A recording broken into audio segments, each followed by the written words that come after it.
It's the WHTC Morning News with Dan Evans and Gary Stevens on 99.7 and 1450 WHTC. Welcome back to WHTC Morning News for this Friday, January 20th. Sitting in for an ailing Dan Evans, I'm Gary Stevens. Friday mornings at this time, we travel Michigan, taking a look at travel and tourism in our state. We spotlight things going on over the weekend that takes about a tank full of gas from our area to see and to enjoy. And to help us with that, we welcome in from Pure, Michigan, the Vice President, Dave Lorenz, join us. David, good morning. Welcome back. And where are you today? Hey, good morning, Gary. I'm at home, but it's been one of those long weeks. It sounds like it has been for you as well, filling in for Dan. So you and I are both used to that. Hey, as we finally start to get the whiff of winter coming back into the area, I don't want to forget to remind everybody that if you want to go up and do a little skiing this weekend, you're going to find excellent conditions, because if you looked at the satellite yesterday, it was pretty interesting to see the snowfall over basically Traverse City, Crystal Mountain, Boyne Resort, the Highlands, Shanty Creek, and Treetops. And it wasn't like the entire region. It was like Mother Nature said, well, let's drop some snow right here. It's pretty incredible. So on top of all that snow that they've been making and, the other snow that has been falling here and there over the season, it's really great to know that you're going to find really good conditions. So don't put it off. Head up there with the family. Have a great time. You're going to love it. Dave, I want to get your thoughts about a story we got on our wires from earlier this week. The Copper Peak Ski Jump in Ironwood will be reopening after getting $20 million from the state for renovations. It had been closed since 1994 when erosion needed to be managed and outside debt needed to be paid. It was only supposed to be closed for a year. It was closed for nearly 30. Wow. Yeah. 469 feet high. Wow. Yeah, it's a pretty incredible place. Now, I've never been up on top of that in the wintertime, but I have been up on top in the fall. And I have to tell you, Gary, it's the tallest snow jumping facility in the hemisphere. When you're up there, you can actually feel the thing going back and forth in the wind. It's a little intimidating, but I have to tell you, the views, I was up there in the fall. You take a little elevator up for a little while, and then you start to walk, and then you climb, and then before you know it, you're walking on this kind of elevated ramp. It's kind of like what you're used to thinking about as the ramp. And yeah, there's kind of a little safety bar there, but it's a bit intimidating. And you get up there, it's awesome. So here's the interesting thing about this. My friend Bob Jacquart, who everybody knows from Stormy Cromer, he has been working on this project for years. He pulled me in maybe 10 years ago, and he said, listen, we have this idea. And so I've been doing what I can to help them. And from the very beginning, I really didn't think the state was going to invest in it, just because it's hard to justify projects at a certain point. But after the local community brings together kind of from the grassroots level enough support, you get enough synergy going that the state felt like, hey, let's invest in this thing, because they're going to be able to host events that basically can only be held there in North America.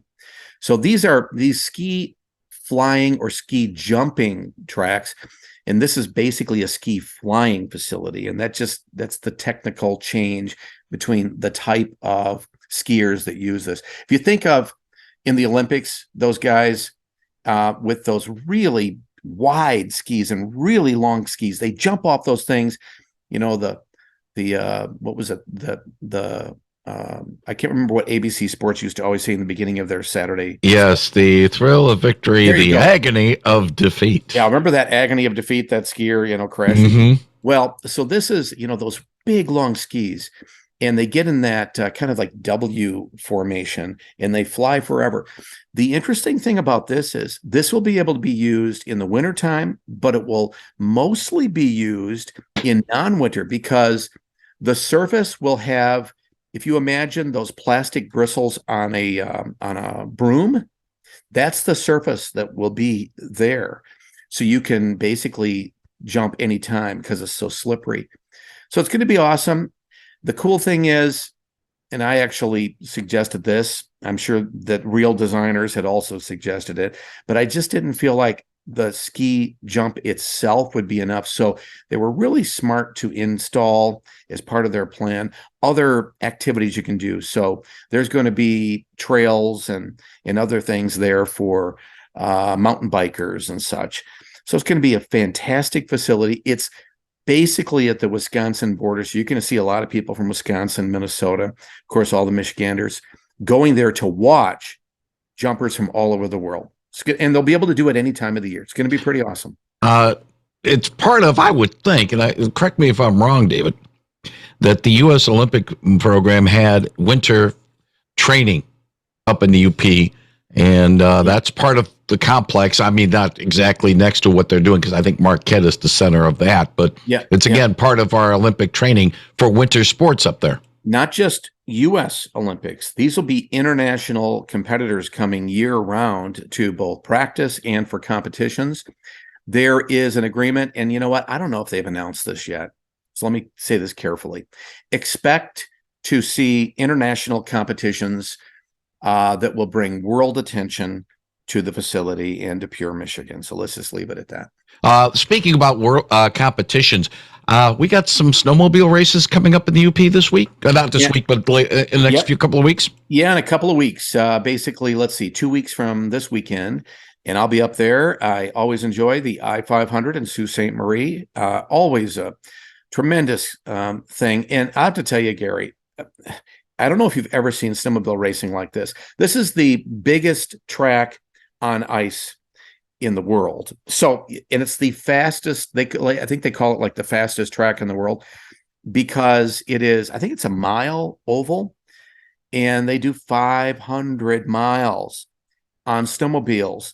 And when you think of all those snowmobiles bunched together, some of these races are at night, and this is on ice. And you know how it is when those snowmobiles are kind of grinding up that ice, it sends up all this dust. So it's like they're racing a foot apart, as you basically can't see. I don't know how they can see, because watching them sometimes in those corners is pretty dramatic and anxiety filled. And I've seen several races up there. Never thought I'd be a snowmobile racing fan, but it's a lot of fun. It really is. And then you see all the Yoopers up there with their crazy gear. They bundle up. It's an awesome thing. By the way, that track is going through a major remodel as well in the next couple of years. It's going to be incredible to see what they do there as well. I can't wait. And then before you know it, we're also going to have the UP 200, which I'll tell you about later, the sled dog races. I'm looking forward to that as well. And finally, just to let you know, City of Holland this week announcing the fact that they are going to have Holland on Ice. It's the first annual event, and they're going to bring back the ice carvers. But this time, instead of the collegiate competition, it's going to be the professionals in exhibition. That'll be in a couple of weeks. While you're up at the I-500, it will be here at in downtown Holland. So we're looking forward to that as well. Fantastic. Don't forget about the Grand Rapids Remodeling and New Home Show this weekend at DeVos. And if you're going to Grand Rapids, check out that World of Winter Festival. It's the biggest in the Midwest.